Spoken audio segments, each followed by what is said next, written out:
എന്തിനാണ് അള്ളാഹു കുറച്ചാൾക്ക് പണം കൊടുത്ത് കുറച്ചാൾക്ക് പണം കൊടുക്കാത്തത്? അള്ളാഹ്ക്ക് ഇപ്പൊ പണത്തോട് വലിയ ഇഷ്ടമുണ്ടോ? ഇല്ല. അള്ളാഹിന്റെ ഇഷ്ടത്തിന്റെ അടയാളാണോ ഒരാളുടെ ബിസിനസ്സിൽ വർക്കത്തിട്ടത്? അല്ല അല്ല അല്ല. അങ്ങനെയെങ്കിൽ എങ്ങനെ ഫിറോൻ പണക്കാരനായത്, കാറൂൻ പണക്കാരനായത്, എങ്ങനെ അബൂജഹൽ കോടീശ്വരനായത്? അള്ളാഹിന്റെ ഇഷ്ടാനിഷ്ടത്തിന്റെ മാനദണ്ഡമൊന്നും അല്ല സമ്പത്ത്. ഇഷ്ടമില്ലാത്തവർക്കും ഇഷ്ടമുള്ളവർക്കൊക്കെ സമ്പത്ത് കൊടുക്കും. പാവപ്പെട്ട നബിമാരില്ലേ? ഉണ്ട്. തിന്നാനില്ലാത്തത് കൊണ്ട് വഫാത്തായ നബിമാരില്ലേ? ഉണ്ട്. പണക്കാരായ നബിമാരില്ലേ? ഉണ്ടല്ലോ. സുലൈമാൻ നബി അലൈഹി സ്വലാമില്ലേ? കോടീശ്വരന്മാരായ സ്വഹാബത്തില്ലേ? ഉണ്ട്. ദാരിദ്ര്യത്തിന്റെ തീച്ചുളയിൽ ജീവിച്ച സ്വഹാബത്തില്ലേ? ഉണ്ട്. അപ്പൊ പണം അള്ളാഹുവിന്റെ ഇഷ്ടാനിഷ്ടത്തിന്റെ മാനദണ്ഡം അല്ലേ?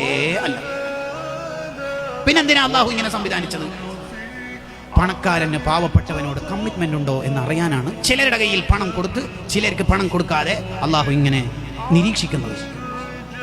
ലിയബ്ലുവക്കും അയ്യുക്കും അഹ്സനു അമലാ.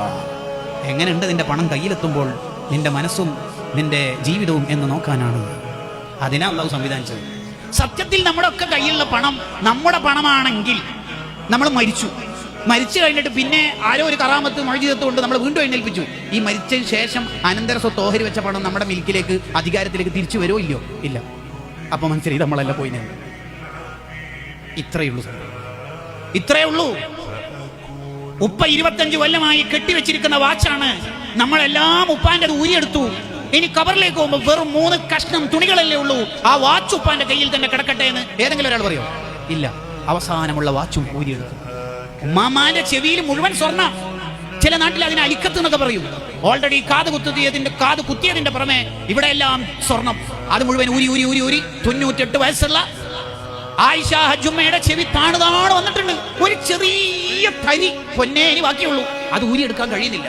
വിദഗ്ധന്മാരായ ജ്വല്ലറിക്കാരെ കൊണ്ടുവന്നു. അവർ കണ്ടിട്ട് പറഞ്ഞു ഇതെടുക്കുമ്പോൾ മുറിവേൽക്കാൻ സാധ്യതയുണ്ട്.